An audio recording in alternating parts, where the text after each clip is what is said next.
Hello, brothers and sisters. This is Wally Gator, IBEW Local Union 136, working down here in Local 177, Jacksonville, Florida. I've got this channel up for you travelers or wannabe travelers or just the curious to show you how I'm doing this traveling as a union electrician. Right now I'm down here in Jacksonville, Florida. This is Big Talbot Island. Let's go for a walk.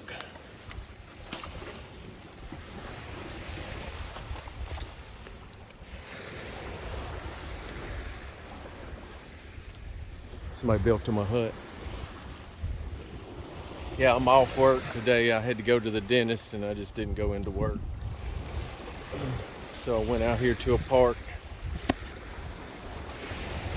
But as I was sitting there today thinking about just traveling as a union electrician, it got me thinking about something a guy told me one time. He asked me, he said,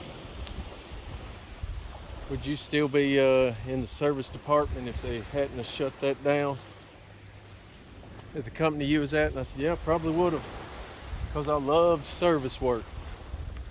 I love running a service truck, a service van. And I ran one for about 10 years. So if any of you guys watching this have ever ran a service truck for a company, let me know. Put the local union number in the comments. I'd like to hear from you guys. If you liked it, you hated it, what? I loved it. I loved driving the van, driving it home. That was one of the perks, getting to drive it home. No gas bill. Boy, that'd help out these days with the gas prices.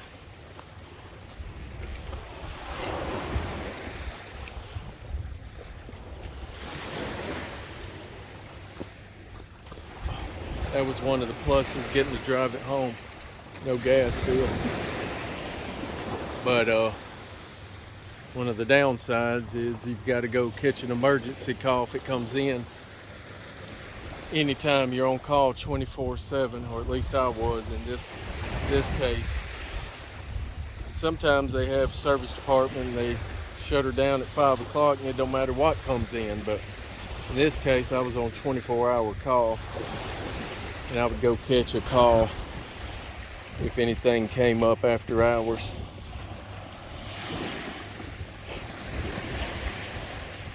So I added it up one time to see how often I ended up going out to catching a service call after hours.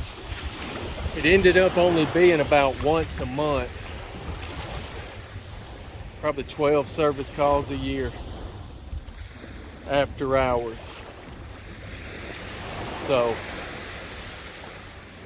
that's not too bad in the grand scheme of things when you look at it. One service call a month. It was an inconvenience just about every time. There was a few times where it didn't bother me and I enjoyed going to do it, but a lot of times you think you're through for the day and you're not really through if you're on 24-hour call. So you guys tell me what you think. Is it worth it? Not worth it? I ran it for about 4 years with another company's service department, and then back to the original company for 2 years, and then I started just working big jobs and then also traveling around. Most of my service calls were in the malls, in the air conditioning, the food court, get to eat what you want to eat, plan out your day. I would catch 2 or 3, 4 service calls a day sometimes. Little small jobs. Of course, I did all sizes, big jobs, small jobs. Looks like a crab.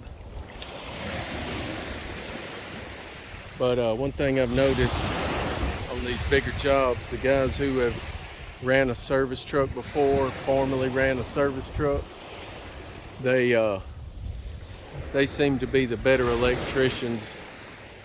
They got a little bit more want to in them than most. They'll go get it done. and they've just about seen everything.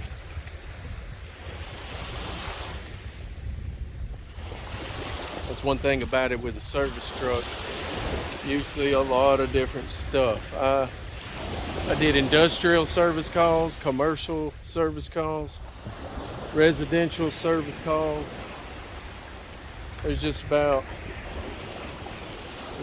very few things I haven't worked on, or I like to say I dabbled in it sometimes. Fire alarm, I've dabbled in it. I can get done what you need to get done, but I'm no expert. Don't put me in charge of it, that's for sure. But if you need this cable pulled from here to here, this conduit, or this right here terminated, I can get it done.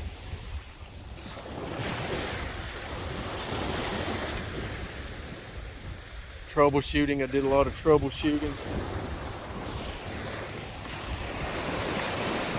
Go out to a service call in a Home Depot store, Walmart, clothing store. This is not working. These lights don't work. How come that thing always trips? Seen a lot of different stuff.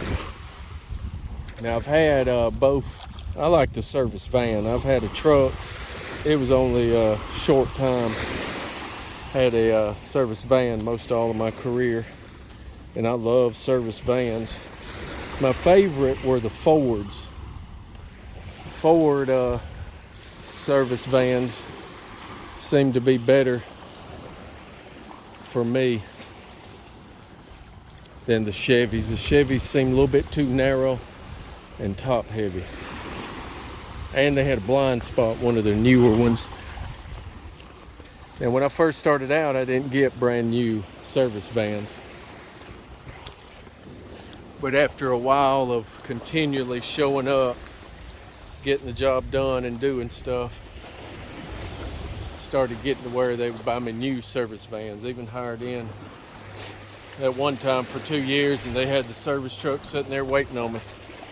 I showed up day one. It was sitting there logoed out, ready to go. Most time you go to the shop, get your paperwork for the week or for the day, and go do the service calls. That's how I did it, which may be 2 or 3 stacks of paper service calls that you would go do that day. If any of them carried over, you'd go back the next day or call back to the service manager, let him know what was going on.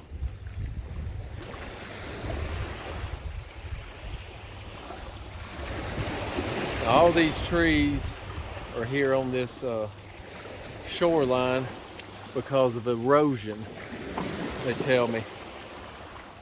All of this up in here is being washed out, and these trees up in there are falling over and getting what would you call that? Turning, I guess they're getting waterlogged, turning into driftwood. Now it looks like a lot of driftwood.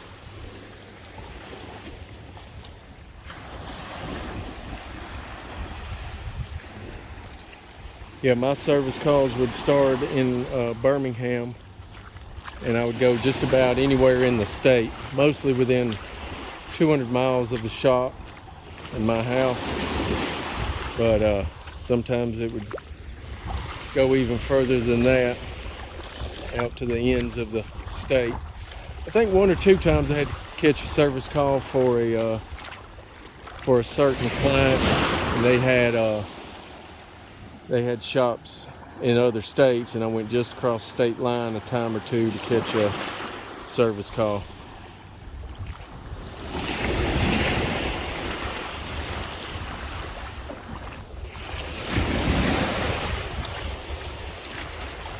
So anyway, if you guys have run a service truck, let me know in the comments. Give me a thumbs up. I'm trying to keep this channel going.